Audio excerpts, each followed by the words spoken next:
Now, if you really love your equipment, the key to making that equipment last is preventative maintenance. We're talking about oil changes, regular washes, cleanings, and if applicable, greasing your equipment. Now here is my grease gun. This is just a regular, conventional pump style grease gun. But there's a problem with this grease gun. This grease gun really takes 3 hands to operate if I'm dealing with a grease zerk that has a tremendous amount of resistance in order to get that grease through that zerk. What am I talking about? Well, let me show you. Here's my logging jib crane trailer that I built, and on this jib there are 2 grease fittings, one here and one here. So we have a grease zerk right here off the main boom. And with this grease zerk, it normally gives me a lot of trouble. There's normally a lot of resistance on this grease zerk. So typically, if I just apply this grease gun over this zerk and try to pump it, you can see grease just kind of flows out where the head's connected to that zerk. This is where I have 2 hands on the device and I really need a 3rd hand to hold pressure on this head to really clamp this down on this zerk. So oftentimes what we do, just have the grease gun rest on something. Normally our bodies, our nice clean shirts. In this case, I'll rest it right on the boom. So I'm going to apply a lot of pressure with my right hand and pump with the left hand. It's still really not getting a lot of the grease in there, but it's definitely getting some in there. So this is definitely a bit problematic, and I think this is something a lot of people run into somewhat regularly. Look at all this wasted grease. This stuff isn't cheap anymore. So with that grease zerk, I'm pretty sure that's a situation all of us have come across once or twice in our lifetimes if you work on equipment. But there's a company that reached out to me that claims they have a solution. The company name is Saker, and this is the product they claim that will help. Now this is a Chinese company, and they sent me this product out. This is a grease gun coupler lock. Not sure why it says locks. Up to 14,000 PSI rating. Satisfaction guarantee. Made in China.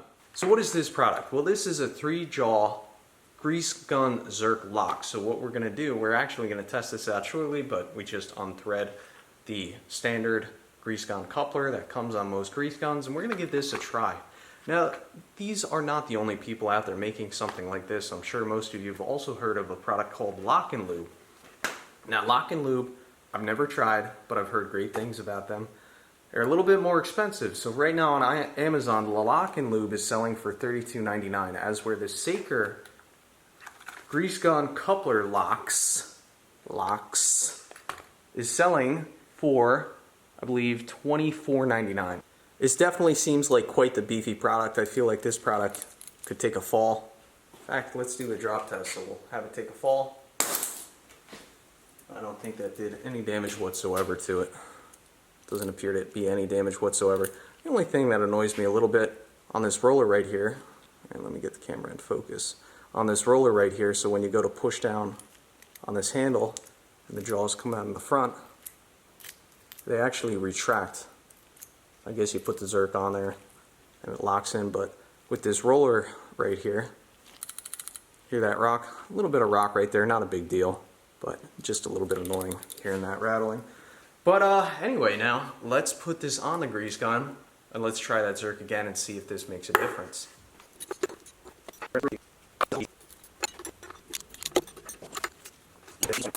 Now, quick pro tip, if you are installing one of these on your grease gun, I recommend you have this. I actually need to adjust this a bit further, but notice how the pump handle's facing up. I think it would be a good idea to have the quick release also pointing up. You can see it's off a little bit, so I need to adjust that real quick, but it's just going to make your life a whole lot easier. Beautiful. Alright, let's go give this a try. So here is my grease zerk. In order to clamp this grease zerk coupler onto the grease zerk, just pull down this handle, put it over the zerk, release the handle. That feels like it's locked on there pretty good.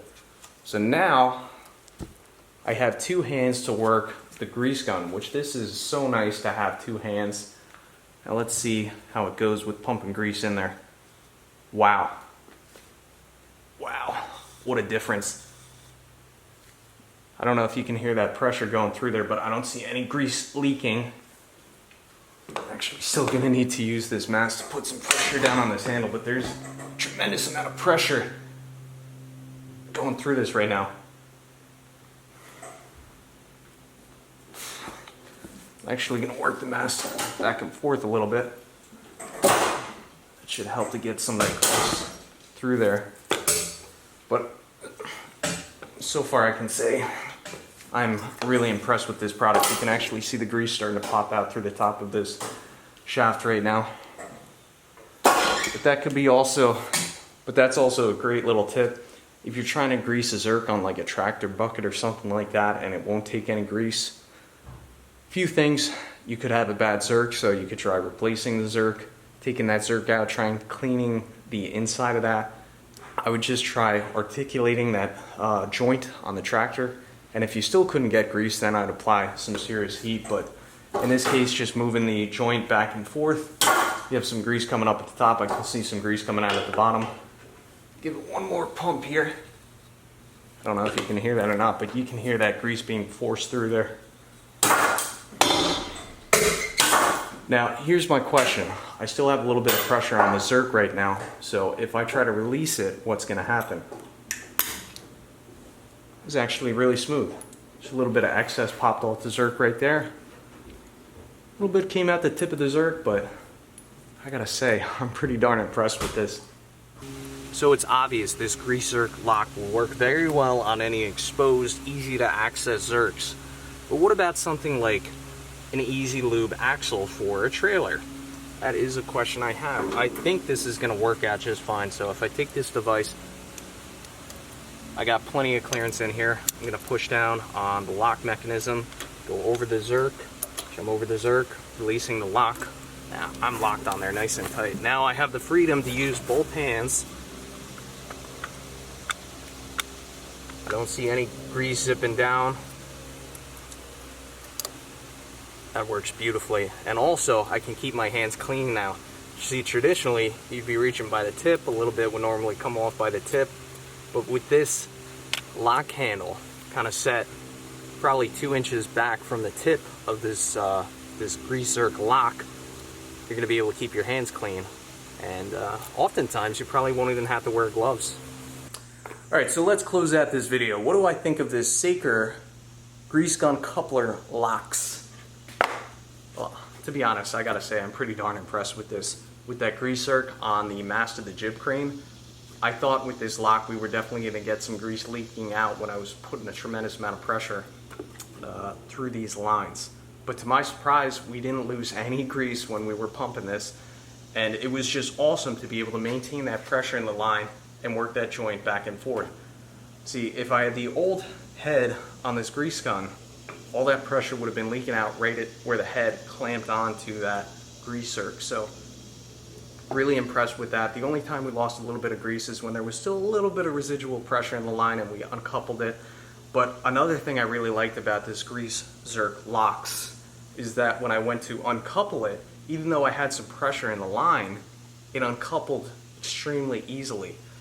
Those of you that have used grease gun will know that if you have a standard grease Zerk coupler head, you know what I'm talking about, like the standard head that goes on a grease gun, you'll get cases where you lock that on, or well, it doesn't really get locked on, but if you put a tremendous amount of pressure in there and it's a new head, sometimes that'll get locked on there and you'll have like a couple thousand psi of pressure that's locking this head onto the Zerk, and it's just really difficult to pull that off. And when you pull it out, you get a lot of grease that goes everywhere. Those mechanics out there, you'll know what I'm talking about. But with this head, when you go to release it, it's really easy and you really don't lose that much grease and you're not going to make a big mess. Now, here's another thing that I really like about this head. I really like that this quick release handle is set back. Let's take a measurement actually. It is set back. Wow, look at that. From the tip of the handle to the tip of the grease Zerk locks, it's 3.5 inches. So you have a 3.5 inch setback. Now that's awesome, and it's also kind of bad. The awesome thing about it is you're going to be able to keep your hands a lot cleaner than you would traditionally with a regular grease gun head. Now here's the drawback. Here's the big drawback. This is not going to get into tight locations. I know for a fact there's grease Zerks on my dump trailer that are up on the cylinders, and there's no way this is going to be able to get up in there. But my years working as a heavy mechanic heavy machinery mechanic, they actually make a special low clearance grease gun kit, which I'll actually leave a link to one in the description below. But that kit allows you to get into extremely tight places, and even with a regular grease gun head, I mean, you definitely could get into tighter places, but this isn't going to get you everywhere, but you're definitely going to get into a lot tighter places with this as opposed to this Saker grease gun coupler locks. So I think it's a great product. I think everybody should really have one of these. It'll do probably 95% of the things you ask it to do. Just when you're getting into really tight quarters, you're going to need a special low clearance kit. So that's this review. Thanks for watching. Let me know your comments down in the comment section below.